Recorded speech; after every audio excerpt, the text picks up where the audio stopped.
La CCMO Mutuelle vous présente Ma Santé et moi sur Radio Mercure. Bonjour à tous, soyez les bienvenus sur le 93 FM sur radiomercure.fr ou sur notre chaîne YouTube Radio Mercure TV, puisque cette émission est également filmée. Nouveau numéro de Ma Santé et moi en partenariat avec la CCMO Mutuelle. Ce mois-ci, nous allons parler hypnose, imagerie mentale et activité physique. Et dans ce studio, 2 experts pour répondre à toutes les questions sur le sujet. Laurence Roufouillet, vous êtes sophrologue à Paris et c'est votre 2e apparition dans ce studio sur Radio Mercure dans Ma Santé et moi. Bonjour à vous Laurence. Merci de m'accueillir à nouveau, bonjour. C'est un plaisir, ça a été déjà un plaisir la première fois. Je sais qu'il y a pas mal d'auditeurs et d'internautes qui sont allés regarder cette belle émission sur la relaxation à l'époque et sur notamment une belle séance de respiration que vous pouvez retrouver d'ailleurs toujours sur notre chaîne YouTube. Également à vos côtés, Laurent Chopin, conseiller mutualiste et coach sportif. Lui, c'est le titulaire indiscutable de cette émission. Bonjour à vous Laurent. Bonjour Nassim, bonjour à tous et à tous. Alors pour démarrer cette émission, ce que je vous propose, c'est de faire comme d'habitude notre focus protection sociale pendant quelques minutes. Depuis que nous avons basculé en 2018, pas mal de choses ont changé. Laurent, pour les gens qui ont une mutuelle, quels sont notamment les plus gros changements qui nous concernent tous et que l'on peut aborder aujourd'hui ?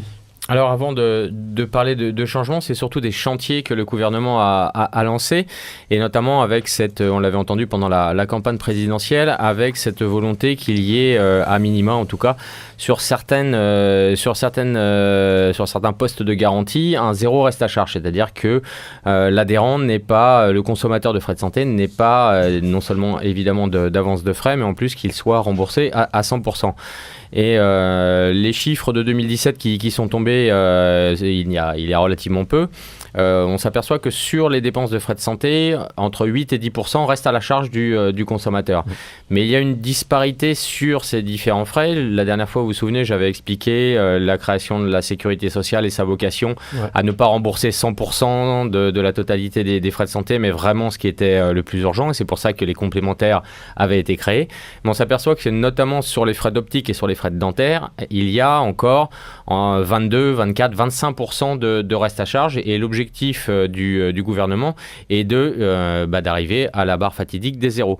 Donc il y a une consultation qui est lancée avec les différents intervenants, donc les professionnels de santé, l'assurance maladie, les complémentaires santé, etc., qui doit arriver, en tout cas, il va y avoir un rapport qui va être rendu. Le 31 mars, normalement, un échéancier va être mis en place, donc un calendrier, pour le déploiement de cette nouveauté. Donc pour l'instant, pas encore officiellement mis en place, mais c'est un chantier qui est en cours pour 2018, qui a de grandes chances d'aboutir, c'est ça on peut dire, sans forcément se tout à fait, il a forcément des chances d'aboutir. Maintenant, la question qui se pose, c'est dans quelle mesure. Il ne faut pas que nos auditeurs s'imaginent qu'une prothèse à 800 €, un implant à 2000 € ou des lunettes à 1500 € vont être remboursés à 100%.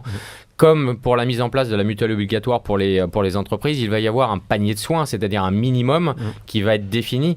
Maintenant, les dépenses de frais de santé qui sont très onéreuses, celles-là, évidemment, le but du jeu, c'est que tout le monde puisse avoir accès à minima aux choses essentielles. Maintenant, tout ce qui est, entre guillemets, un petit peu du luxe ou des super produits, ça va être beaucoup plus difficile d'arriver au zéro reste à charge, évidemment, sauf de souscrire une mutuelle, mais qui a une cotisation assez élevée. Ça, c'est l'un des chantiers. Le deuxième chantier, c'est par rapport au RSI, donc avec la disparition progressive du RSI et le rattachement de tous ceux qui étaient sur les agences nationales ou les agences régionales qui géraient la santé des professions liées au RSI, vont être attachés au régime général. Donc ça, c'est un chantier, c'est un déploiement qui va se mettre en place pour arriver en 2020 à la pleine mesure de son déploiement, avec le rattachement justement des anciens titulaires, sociétaires du RSI qui seront sur le régime général. Le RSI, juste pour les auditeurs qui nous écoutent, qui ne savent pas forcément ce que c'est, juste en 2-3 mots ce que c'est, ça concerne essentiellement peut-être les artisans, c'est ça, les entrepreneurs, les professions indépendantes, les travailleurs indépendants, et qui ont un régime spécial qui n'est pas le régime habituel. Même pour les frais de santé, ils ne sont pas rattachés au régime général tel que n'importe quel salarié d'une entreprise. Chose qui concerne également tous les auditeurs, qui nous concerne nous également même dans ce studio, c'est aussi maintenant désormais 11 vaccins obligatoires, Laurent. Oui, à partir du 1er janvier, en tout cas pour les nouveau-nés du 1er janvier, en fait, ils se sont aperçus, la haute autorité sanitaire s'est aperçue qu'il y avait des maladies infectieuses qui revenaient, et donc et un taux de vaccination qui était plutôt en baisse.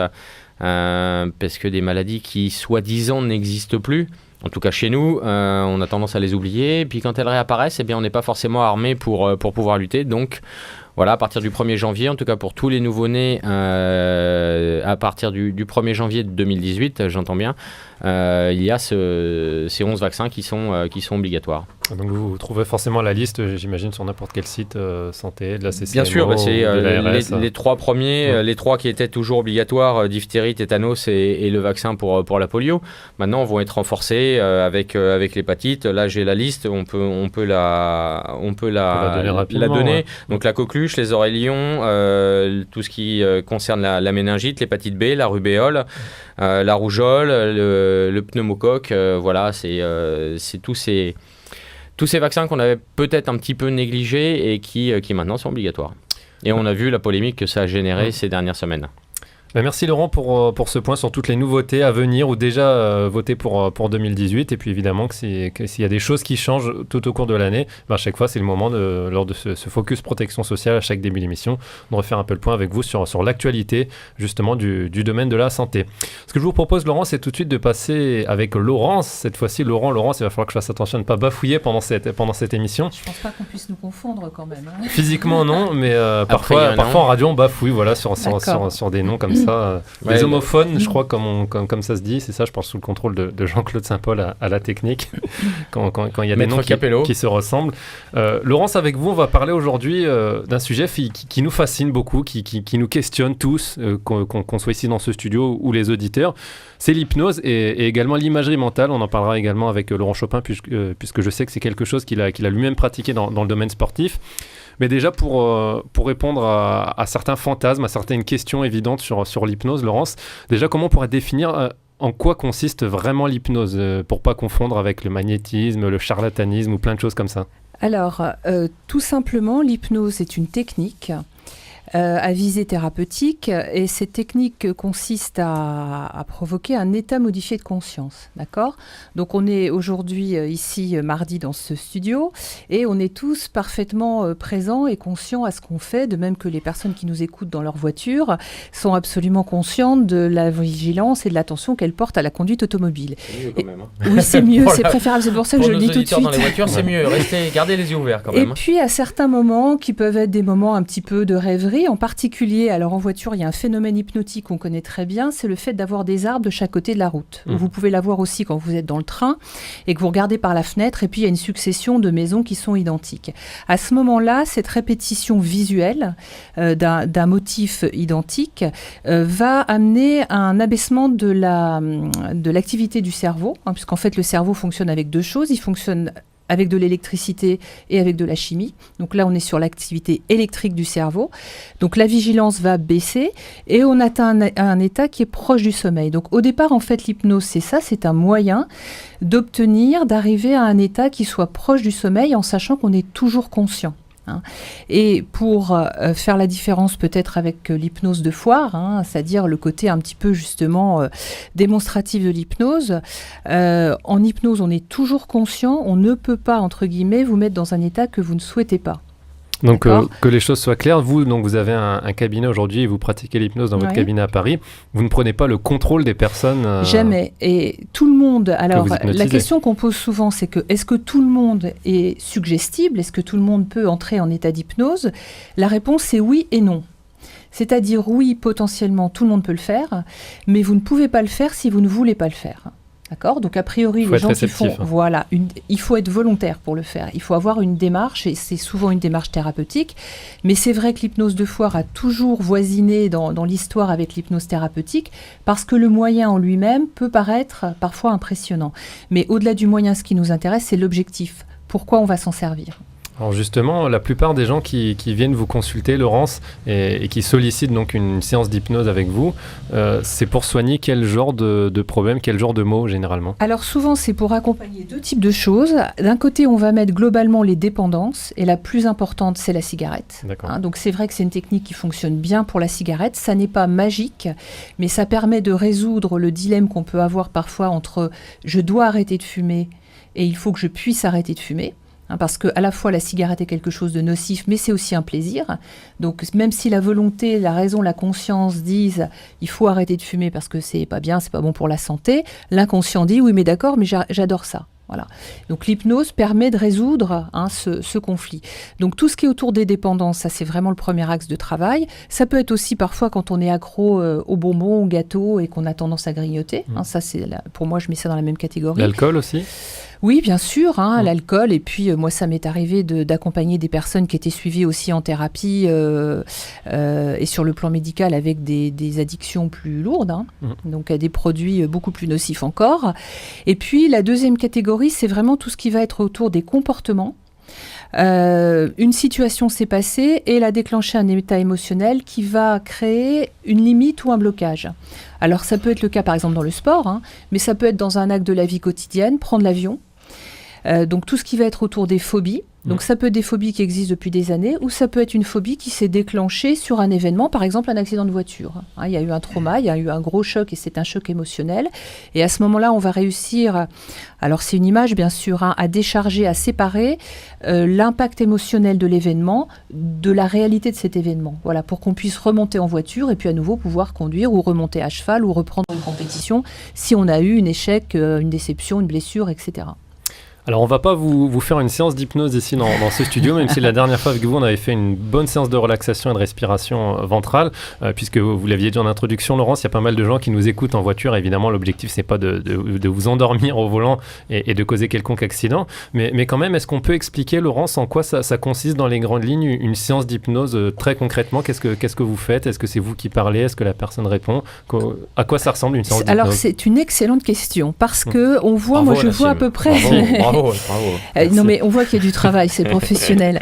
Alors, une séance d'hypnose, en fait, elle est structurée sur 3 temps. La première partie, c'est ce qu'on appelle l'anamnèse. En fait, c'est un échange entre le thérapeute et puis la personne qui vient pour consulter, parce qu'en fait, on fixe les objectifs.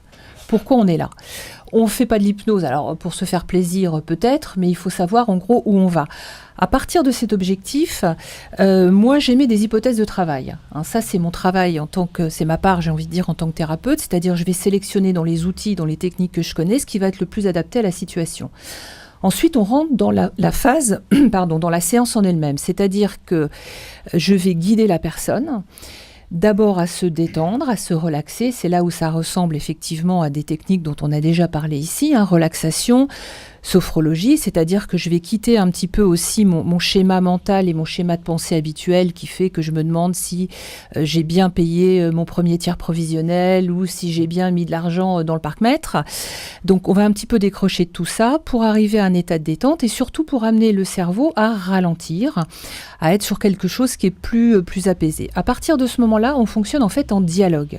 D'accord ? Donc moi, je parle vraiment d'un scénario. Donc on part d'une situation. Et puis, ce qu'il faut savoir, c'est que l'inconscient est très réceptif à la symbolique et aux images.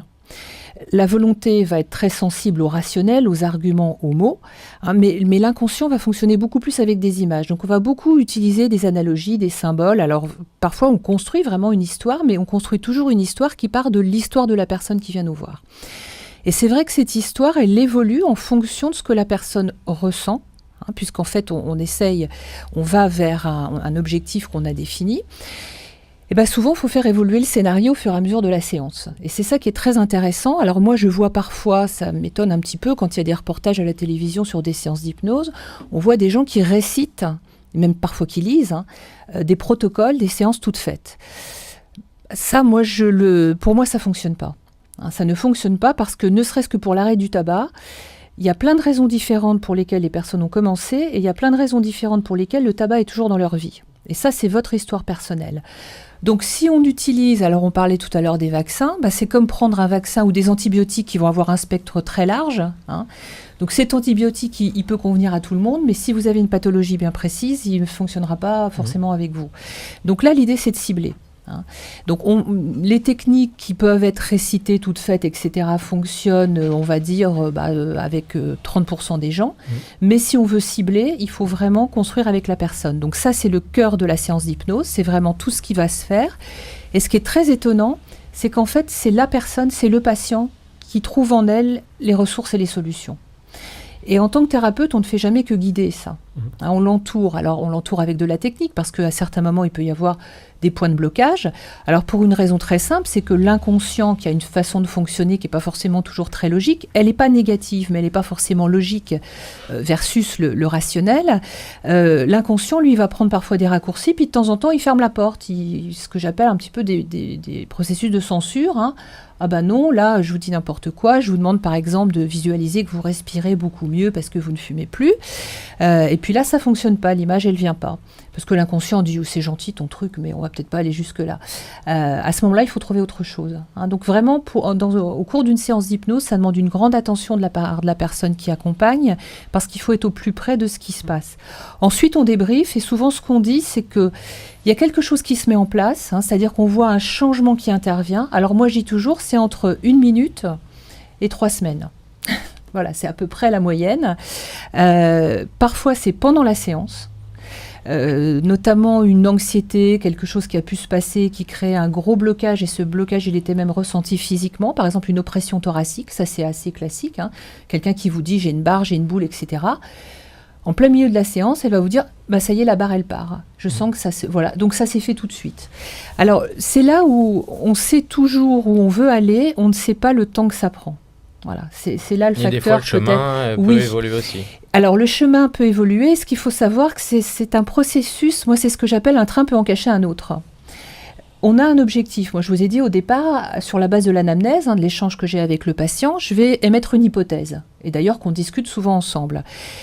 Mais cette hypothèse, elle est souvent logique et rationnelle. Et en fait, on se rend compte en cours de séance qu'il y avait autre chose derrière qu'on n'avait pas vu. Voilà. Et on travaille sur cette autre chose. Et puis la personne, elle retourne dans sa vie, dans sa vie quotidienne. Et la séance, elle a fonctionné sur 80% de la problématique, mais il reste un petit truc. Il y avait encore autre chose derrière sur lequel il faut travailler. En moyenne, le nombre de séances, on va dire, c'est entre 1 et 5. Il y a des processus qui se débloquent ou qui se remettent en route sur une séance. Et je peux vous dire, moi, j'ai travaillé une fois avec quelqu'un sur une phobie de l'avion. Ça a été une séance. La cigarette, c'est pareil, ça peut être qu'une séance. Parfois, c'est 2, parce qu'on se rend compte qu'il y avait 20 cigarettes par jour, on a réussi à en faire sauter 15, mais il en reste 5. Donc, ces 5-là, elles ont une raison d'exister qui est encore différente, donc on retravaille là-dessus. La moyenne, c'est ça, c'est entre 1 et 5 séances. Les gens sont debout, assis, allongés ? Alors, je les laisse choisir d'être soit allongés, soit assis. Est-ce qu'il y a de la manipulation physique ? Ah non, pas du tout. D'accord. Il y a, entre guillemets, alors ça, dites-le, c'est important de le dire aux auditeurs, il n'y a aucun contact physique. Notre seul support, c'est la voix. C'est vraiment la voix qui guide, c'est la voix qui propose. Alors on dit, elle suggère, oui, mais elle suggère des choses que vous pouvez intégrer. Donc, moi, j'ai un fauteuil qui est très confortable, où ça peut être allongé, parce que c'est vrai qu'à partir du moment où on perd un peu ses repères, si on était debout, le risque, c'est peut-être de tomber, de vaciller un petit peu. Mais quand on est assis, c'est important d'être en confiance, donc de se sentir stable. Donc moi, je privilégie les positions assises ou allongées. Laurent, là je me retourne vers le conseiller mutualiste. On parle d'hypnose là depuis maintenant un quart d'heure sur Radio Mercure. Est-ce qu'aujourd'hui c'est considéré par la CCMO comme faisant partie vraiment de la santé ? Est-ce que par exemple c'est remboursé aujourd'hui une séance d'hypnose par la CCMO ? Oui, ça commence à l'être. On a déjà parlé de la fameuse gamme senior là, pour les plus de 55 ans. On en avait parlé déjà plusieurs fois ici. Et dans l'intitulé médecine douce, médecine alternative, vous savez, cette petite ligne là sur les tableaux de garantie, l'hypnothérapie commence à être insérée dans ces lignes et remboursée. Alors, avec un nombre de séances ou avec une enveloppe globale qui permet de pouvoir piocher dans cette enveloppe pour aller faire différents types de séances. L'objectif, il est d'être dans un arsenal sans que ce soit péjoratif, de disciplines qui permettent à chacun de s'y retrouver. Si on limite ce nombre de disciplines, ostéo, chiro et acupuncture par exemple, quid de l'hypnothérapie, quid de tout ce qu'on a évoqué ici déjà, diététique, etc., etc. L'objectif, comme l'a dit Laurence, un train peut en cacher un autre, elle l'a très bien expliqué. Il y a des choses on vient pour quelque chose de très spécial et puis on découvre qu'il y a autre chose. Peut-être que justement, en tant que professionnel, dans sa pratique, elle peut aussi conseiller de dire là, ça n'est plus de mon ressort, c'est peut-être du ressort de quelqu'un d'autre. Moi, j'ai fait le travail que je considère être le plus efficace. Maintenant, pour résoudre le problème, peut-être qu'il faut aller voir un autre spécialiste. Peut-être un diététicien, peut-être un ostéo, peut-être que sais-je, c'est pas le problème.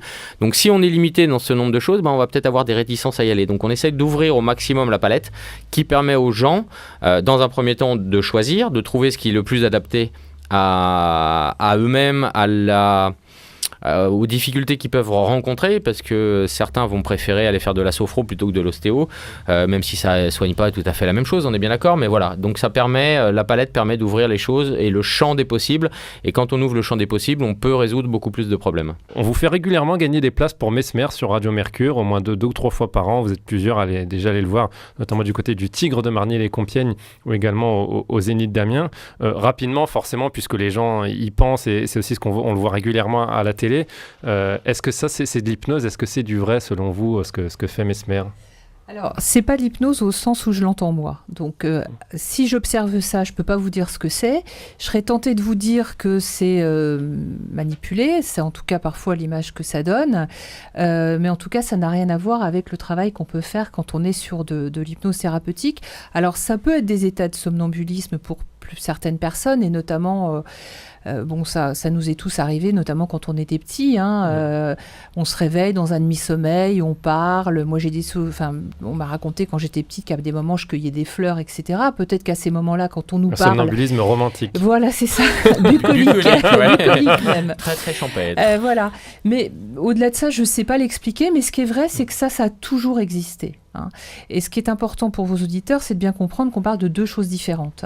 Mais déjà, il y a 2 siècles, quand l'hypnose est arrivée et revenue, j'ai envie de dire, en France, puisque c'est les Anglais qui ont beaucoup développé l'hypnose à la fin du 19e siècle. Les médecins français, ce sont donc des médecins qui sont allés se former en Angleterre et qui ont vraiment essayé de faire ce travail thérapeutique. Il y avait aussi une hypnose de foire, c'est-à-dire tenter de mettre quelqu'un dans un état de léthargie et qui ne se souvienne plus du tout de ce qui s'est passé. Il n'y a aucun fait divers aujourd'hui qu'on puisse rapporter qui ait été provoqué sous état d'hypnose. Voilà. Donc je ne pense pas qu'on puisse prendre le contrôle de l'esprit de quelqu'un contre sa volonté. Donc voilà, ça c'est quand même important à noter. C'est même la chose la plus importante. Nassim Laurence va pas vous mettre en état d'hypnose pour aller braquer une banque ou voilà. Aller voler les fameuses baguettes de pain dont on a parlé la dernière fois. Ça me rassure. Justement, puisqu'on a bien défini clairement ce qu'était l'hypnose, j'aimerais maintenant qu'on bascule sur la deuxième moitié de notre intitulé du jour, c'est l'imagerie mentale. Et là, je vais me retourner cette fois-ci vers vous, Laurent Chopin, puisque je sais que c'est quelque chose que vous avez pratiqué avec notamment les joueurs de la SBO à l'époque où vous étiez directeur de la performance de ce club de football. Et vous me direz également si c'est quelque chose que vous aviez pratiqué également avec vos triathlètes. Déjà, quelle différence entre l'imagerie mentale et l'hypnose? Est-ce que c'est des choses qui se rapprochent par rapport à tout ce qu'a expliqué Laurent? Alors, quand je vais parler évidemment sous contrôle de Laurence, mais...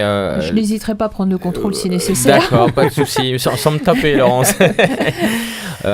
Si vous vous souvenez de l'émission qu'on a fait avec Laurence sur la sophrologie, on est un petit peu, enfin on est même carrément dans le même processus. Si vous vous souvenez bien, il y avait d'abord ce dialogue, ensuite le corps de la séance et un débriefing pour expliquer quelles sont les sensations que le thérapeute a pu percevoir, mais aussi évidemment que le patient a lui ressenti. Et là, on est vraiment exactement dans ce qu'on développe ici quand on parle d'activité physique. Ça pourrait être assimilé à un échauffement, un corps de séance et la récupération.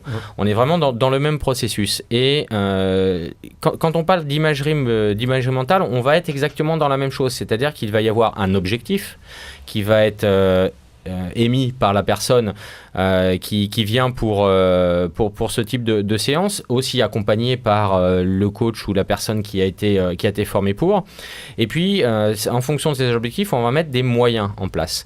Et ces moyens, de toute façon, vont toujours passer par cette discussion préalable, ensuite le passage dans un état de conscience modifié, dont Laurence a parlé sur la sophrologie et qu'elle vient encore d'évoquer par rapport à l'hypnose. Et on va essayer, mais là, on va pas rentrer dans l'inconscient, on va pas rentrer dans la situation. En tout cas, quand on est coach sportif et formé à la préparation mentale liée au sport, on est vraiment sur le processus sportif. On rentre pas sur de l'addiction, on rentre pas sur des problèmes plus personnels, parce que petit 1, on n'est pas formé pour ça, et petit 2, quelle est la légitimité d'un coach pour aller chercher aussi loin et aussi profond. Et puis les athlètes ou les joueurs n'ont pas forcément l'envie de se révéler à ce point-là. Donc l'objectif, il est clair. Quand on fait de l'imagerie mentale, ils sont clairs. Il y a un aspect qui peut être lié à la confiance en soi, à des situations d'échec, et essayer de comprendre pourquoi il y a eu cette situation d'échec. Alors l'échec peut avoir quelque chose de très objectif, mais ça peut être quelque chose de beaucoup moins objectif. On ne s'est pas bien entraîné, on n'a pas eu un résultat. Oui, forcément. Donc ça, c'est relativement facile à faire. On est sur un triathlon, on a crevé dans la partie vélo, forcément, on n'a pas eu le résultat. Ça, c'est purement factuel et très objectif. Maintenant, si c'est lié à la peur du départ, la peur de la grande compétition, le manque de confiance en soi dû à quelques contre-performances d'affilée ou à une blessure. Donc on a ce processus de confiance en soi. Il y a aussi, là je viens d'évoquer la blessure, un intérêt fondamental, c'est quand un athlète est blessé. Alors évidemment, d'un côté, il y a cette image qui disparaît de la vedette, du sportif de haut niveau. Donc il peut y avoir une rupture dans sa confiance en soi et dans le sentiment qu'il a d'être un athlète de haut niveau. Et puis il y a aussi l'imagerie mentale qu'on va pouvoir utiliser avant la réathlétisation pour garder l'athlète branché sur sa discipline, branché sur son sport, branché sur son activité de haut niveau. Alors quand on parle de haut niveau, c'est vrai aussi pour n'importe qui. C'est pas que le problème du haut niveau. La différence, c'est que quand on est sur du haut niveau, il faut donner quelque part la possibilité à l'athlète de rester un athlète. Un athlète qui est blessé a tendance à se dévaloriser, a tendance à ne plus vraiment être un athlète. Donc l'imagerie mentale permet aussi d'activer les zones du cerveau, et là Laurence va sans doute pouvoir apporter des compléments, d'activer les zones du cerveau à peu près comme si on faisait le geste technique qu'on a décidé de faire. Donc ce qui permet, quand on passe sur de la réathlétisation et sur de la reprise d'activité, d'être beaucoup plus performant. Et surtout, mentalement, on a gardé l'athlète complètement sous pression par rapport à cette phase dite d'arrêt ou de blessure qui imposait l'immobilité, ou en tout cas ne pas pouvoir faire son sport. Donc par exemple, là aujourd'hui, je suis en béquille, j'ai un plâtre, par exemple, je me suis fait une fracture, je suis footballeur. On peut, avec de l'imagerie mentale, c'est ça, essayer de me faire imaginer que j'arrive à courir, que je suis encore sur le terrain, que je fais encore des frappes, des choses comme ça. C'est ça concrètement? Bien sûr, ça peut être ça. Ça peut être aussi simplement, dans un premier temps, visualiser le chemin qui va ramener à l'entraînement. Quand je parle du chemin, c'est le chemin de chez soi au stade, tout physique, bêtement. Voilà, c'est d'essayer de visualiser cette situation, parce qu'on. Je fais mon sac, je mets mes crampons dans mon sac. Ça peut être ça. Moi. Après ça dépend la chaussette droite, la chaussette gauche. Toujours. Pas oublier la fameuse petite bouteille d'eau. Ouais. Non, mais c'est exactement ça. De manière, en tout cas, le préparateur mental va essayer de trouver les solutions où l'athlète est le plus réceptif, et ça peut aller jusqu'à la visualisation. Un attaquant, on peut très bien lui faire visualiser une reprise de volée, tirer un coup franc, un gardien de but arrêter un penalty. On peut le mettre dans des situations de match qu'il a déjà vécu ou qu'il va imaginer, c'est-à-dire qu'il va créer, de manière à ce que quand il y a cette reprise, eh bien on n'est pas complètement oublié, ou on ne soit pas obligé de refaire des automatismes sur un geste technique. L'expérience que vous avez aujourd'hui, Laurent, que ce soit pendant des années dans le triathlon, également dans le football, est-ce qu'aujourd'hui, les joueurs, les athlètes que vous avez connus sont réceptifs à l'imagerie mentale, à ces techniques-là, ou c'est encore quelque chose d'assez marginal quand même dans le sport et qu'il faut développer? Alors ça va dépendre des sports. Ça dépend de la prise en charge individuelle de chaque athlète ou de chaque joueur. Quand on est joueur de foot, on est dans un collectif, et si on a la chance d'avoir quelqu'un qui peut apporter ça m'est arrivé avec les footballeurs de faire des séances collectives. Mais jamais toujours sur la base du volontariat. D'accord. C'est-à-dire que quand on a 25 joueurs, on commence à faire une séance où il va falloir commencer à se relaxer, à respirer correctement. S'il y a 2 ou 3 zozos qui font les clowns, la séance, elle a explosé. Donc s'ils n'ont pas envie, ou s'ils sentent qu'ils ne sont pas dans l'état d'esprit, tu vas directement sous la douche, et au moins ça perturbe pas la séance. Une dizaine sur les 25 qui restent, et vraiment vous mettez dans un coin à la fin de l'entraînement. Et puis de proche en proche, on en a de plus en plus. Parce que les autres, ils regardent de l'extérieur, rigolent au début peut-être, et après ils voient comment ça se passe. Et puis après, il y a les échanges informels dans le vestiaire. Non, même entre eux, carrément. C'est-à-dire pas avec la personne qui a mené la séance, simplement de joueur à joueur en disant t'es pas venu, c'est dommage, c'était super. Au moins, pour le moins, il y a eu une relaxation, donc il y a eu une vraie récup. Et comme je suis vraiment attaché au fait que la récup fait partie de l'entraînement, puisque c'est une forme d'assimilation de ce qu'on a fait précédemment, déjà rien que ça, c'est super utile. Mais pour une anecdote, on était une veille de match, on avait fait l'entraînement sur Brisson.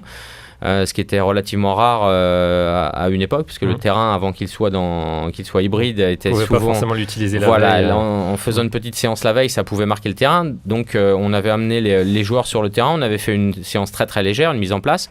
Et puis, j'avais gardé le groupe, en tout cas ceux qui le souhaitaient, sur le terrain. Et... les gardiens du stade, il y en a un qui est passé avec sa voiture juste derrière, mais vraiment à proximité des joueurs. Les 3/4 des joueurs n'ont pas remarqué qu'il y avait une voiture qui passait. D'accord. Non pas parce qu'ils s'étaient endormis, alors qu'ils étaient vraiment dans la séance. Et quand je leur ai dit qu'il y avait... Alors, un certain nombre en sont sortis de la séance à cause de cette voiture, mais la plupart sont restés dans la séance. Et quand je leur ai dit, vous avez entendu la voiture ? Quelle voiture ? Il n'y a pas eu de voiture qui... Bah si, il y a une voiture qui est passée. Heureusement que leurs copains leur ont confirmé. Mais voilà, ça veut dire qu'on peut amener les joueurs tranquillement. Maintenant, un athlète d'un sport individuel qui a l'habitude de se prendre en charge et d'être lui avec lui-même face à sa compétition, notamment comme un triathlète, et les triathlètes longue distance sont des super exemples, ils sont peut-être un tout petit peu plus réceptifs à ce genre de choses. Là, on parle d'imagerie mentale. Laurence, est-ce que vous pensez qu'un jour, dans le domaine du sport, on pourrait même aller, pourquoi pas, jusqu'à utiliser l'hypnose, qui est quand même le cran supérieur encore ? Alors, pourquoi pas, puisque finalement, Laurent en a parlé, il y a quelque chose qui va être intéressant, l'apport, si je puis dire, supplémentaire de l'hypnose, c'est quand on veut commencer à travailler un tout petit peu sur les causes, alors qui ne sont pas forcément des causes psychologiques, mais qui peuvent être les raisons pour lesquelles ça devient un blocage de faire telle chose. Hein.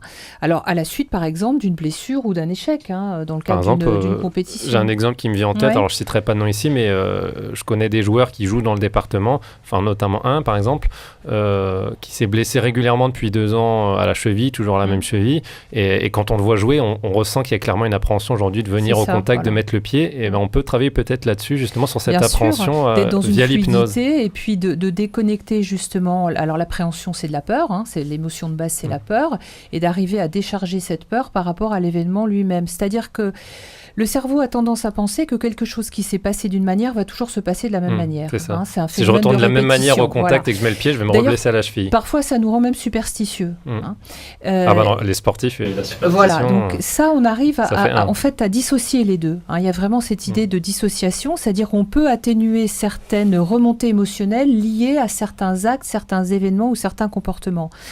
Laurent a beaucoup parlé de l'imagerie mentale. En fait, c'est très fort, l'imagerie mentale. C'est vraiment quelque chose de très puissant, puisque le cerveau ne fait finalement pas tellement de différence entre voir quelque chose et l'imaginer. Et on en a tous fait l'expérience, par exemple, quand on regarde un film d'horreur. On sait très bien qu'il s'agit de cinéma, mais on est mis en condition, à la fois par les images, alors aussi souvent par la musique. Et quand on parle de stimuli, finalement, ce qui va provoquer cet état, ça peut être des stimuli visuels, mais ça peut être aussi des stimuli auditifs, là en l'occurrence la musique. Et ça va provoquer un certain état. Et quelque part, c'est déjà de l'hypnose. C'est-à-dire que le cinéaste, le metteur en scène, il a pris le contrôle sur votre esprit et il a réussi à faire monter l'anxiété, alors que ce qu'on voit, on sait très bien que c'est dans un studio ou dans des scènes qui ont été reconstituées de toute façon, ce sont des acteurs et c'est pas du vrai sang. Et pourtant, on a peur quand même. Voilà. Laurent, merci d'être venu sur notre plateau. Il y aura encore des millions de choses à dire sur le sujet. Et d'ailleurs, je pense qu'on pourrait refaire une émission aussi sur le sujet. Voilà, rien ne nous en empêche sur Radio Mercure de vous retrouver encore une fois, Laurence, pour redévelopper toutes ces questions, puisqu'on sait que ça nous passionne beaucoup. Merci d'être venu sur notre plateau. Laurent, on rappelle, si nos auditeurs ont envie d'avoir quelques informations concernant la CCMO, où est-ce qu'on peut trouver tout ça sur Internet, dans Beauvais, etc. www.ccmo.fr, les 2 agences de Beauvais, puis toutes celles qui sont en Picardie, Amiens, Compiègne, Senlis, Creil, Boulogne aussi. Boulogne-Billancourt, voilà, où vous êtes passé. Oui, tout à fait. Et puis, les informations dont on a parlé, qui sont au tout début de l'émission, qui sont développées et expliquées sur le site, de manière à ce que les adhérents, les auditeurs puissent avoir l'ensemble des informations quant aux nouveautés, mais de toute façon, on aura l'occasion d'y revenir, et comme vous l'avez dit, surtout quand on aura des certitudes, quand les choses seront en place, ou quand on aura un tout petit peu plus de billes à donner aux auditeurs de manière à ce qu'ils soient sûrs de quand on adhère, quand on souscrit, voilà ce dont à quoi on a droit. Laurence, on l'a dit, vous êtes sophrologue en région parisienne. Si nos auditeurs ont envie, pourquoi pas, de vous contacter, de vous poser quelques questions ou de venir vous consulter, est-ce qu'on peut donner le rendez-vous, l'endroit, est-ce que vous avez des réseaux sociaux? J'ai un site internet qui s'appelle espaceducalme.fr, donc espaceducalme.fr. Tout attaché? Absolument, tout en minuscule, tout attaché. J'ai un Twitter aussi, @espaceducalme. Ça sonne bien, Espace du Calme. N'est-ce pas? Ouais, c'est tout un programme. Bien, hein.